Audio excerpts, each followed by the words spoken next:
વિજયભાઈ રૂપાણીનો પાર્થિવ દેહ આજે રાજકોટ આવી રહ્યો છે તેમના નિવાસસ્થાન ખાતે અને ત્યારબાદ જે મંદિર છે શંકરનું મંદિર તેમના ઘરની સામે ત્યાં તેમના પાર્થિવ દેહને દર્શન માટે પણ રાખવામાં આવશે પણ એ પહેલાં તેમના નજીકના મિત્રો ખાસ કરીને રાજકીય કારકિર્દીમાં તેમની સાથે વર્ષોથી જોડાયેલા એવા તેમના મિત્રો અહીંયા પહોંચ્યા છે અને સતત તેઓ સેવામાં છે પરિવારની સાથે જોડાયેલા છે એવા જ ધનસુખભાઈ ભંડેરી સાથે આપણે વાતચીત કરીશું જે સતત જ્યારથી આ ખબર સામે આવ્યા છે ત્યારથી ગાંધીનગર અમદાવાદ અને રાજકોટની વચ્ચે ધક્કા ખાઈ રહ્યા છે. ધનસુખભાઈ ભંડેરી આજે રાજકોટમાં છે, આપણે તેમની સાથે વાત કરીશું.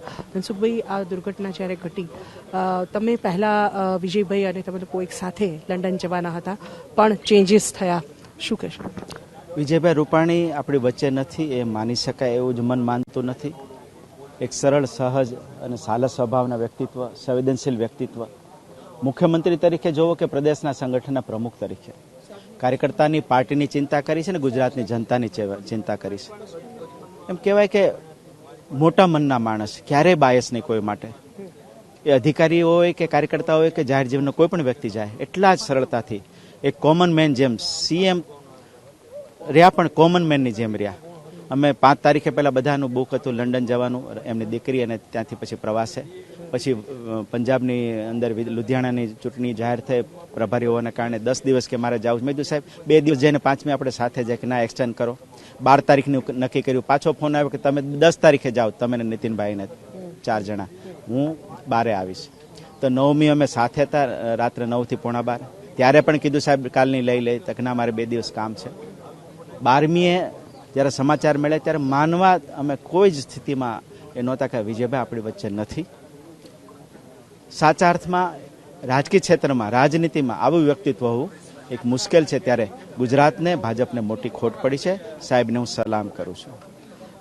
એબીવીપીથી એમની કારકિર્દી રાજકોટથી શરૂ થઈ. તમે સૌથી જૂના મિત્ર છો, એમના અંગત એમની સાથે ફેમિલી ટર્મ્સ છે. કેવા એવા સંસ્મરણો એમની સાથેના કારકિર્દી સંદર્ભમાં કહો, રાજકીય કામગીરી સંદર્ભના અથવા તો વ્યક્તિગત? સાહેબ અમદાવાદમાં પહેલાં અખિલ ભારતીય વિચાર પરિષદમાં ફૂલ ટાઈમર હતા સ્વયંસેવક તરીકે, ત્યારબાદ રાજકોટમાં સ્ટેન્ડિંગ કમિટી ચેરમેન તરીકે અમે સાહેબ હતા ત્યારે 95 થી 2000 હું સાથે કોર્પોરેટર હતો. એ જ ટાઈમમાં મને મેયર સાહેબ બન્યા અને એ જ ટાઈમમાં મને ચેરમેન બનાવ્યો હતો. સાહેબ સરકારમાં ગયા, સંકલ્પપત્ર અમલીકરણ સમિતિ, અન્ય સમિતિઓમાં મહામંત્રી રહ્યા, 4 ટર્મ પ્રમુખ રહ્યા, મંત્રી અને મુખ્યમંત્રી રહ્યા. ત્યારે જોયું કાર્યકર્તા સાથે કેવી રીતે વ્યવહાર કર્યો છે. એક પરિવારના સભ્ય તરીકે રાખ્યો છે. મારા દીકરાના લગ્નમાં અને દીકરીના પછી લગ્ન થયા, બંને વાર પરિવાર પૂર્ણપણે 3 કલાક મુખ્યમંત્રી હોવા છતાં એક પરિવારના સભ્ય છે મારા, તો એની સાથે કેવી રીતે રહેવું એ એમાંથી શીખવા જેવું છે. કાર્યકર્તા સાથે પણ એક સહજતાથી, કોઈ કાર્યકર્તા આવે તો એને પૂર્ણપણે સાંભળે. નાનો માણસ આવ્યો તો પણ કેમ એને મદદ કરવી, આ જ ભાવ અને જેમ સહજતાથી જીવ્યા છે એમ સહજતાથી આપણી વચ્ચેથી આમ માની શકાય નહીં એ સ્થિતિ આજે અમારી છે. ધનસુખભાઈ, રાજકોટમાં વિજયભાઈની લોકપ્રિયતા એક અલગ જ છે. અદના માનવી તરીકે તમે જેમ કહ્યું કે સીએમ જરૂર હતા પણ કોમન મેનની જેમ જીવ્યા. એક ઘટના મને પણ યાદ છે કે જ્યારે 4 રસ્તા પર તેમનો કોન્વોય નીકળી રહ્યો હતો અને સાઈડ બંધ થઈ તો એમણે પોતાનો કોન્વોય રોક્યો હતો. આ જે સાલસતા છે તે વિજયભાઈ સિવાય કદાચ કોઈ ન દર્શાવી શકે. એક કોમન મેન તરીકે તેઓ જીવ્યા છે. તમે રાજકોટમાં સતત તમારી સામે પણ તેઓ રહ્યા છે.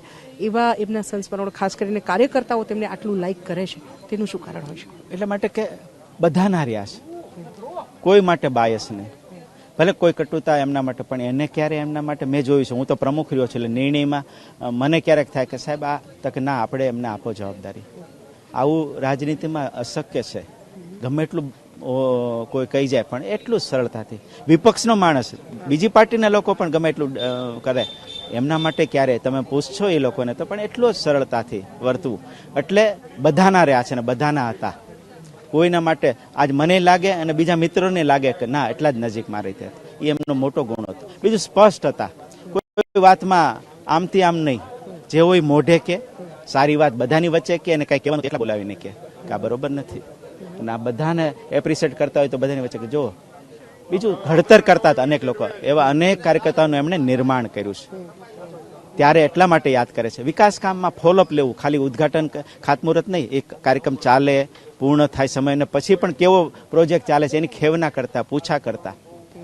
એટલે સતત પાર્ટીના કાર્યકર્તાનું ઘડતર કરો, પાર્ટીને આગળ વધારે અને વિકાસ કામમાં એજ સરકાર પણ એમણે ખૂબ મોટું પ્રદાન આપ્યું છે.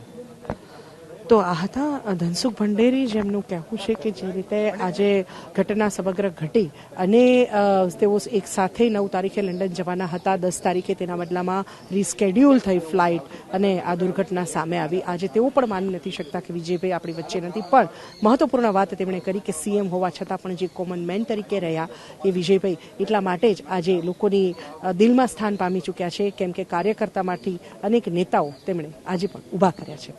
કેમેરામેન ધર્મેન્દ્રસિંહ સોલંકી સાથે સુરલ અરડકર, TV13, રાજકોટ.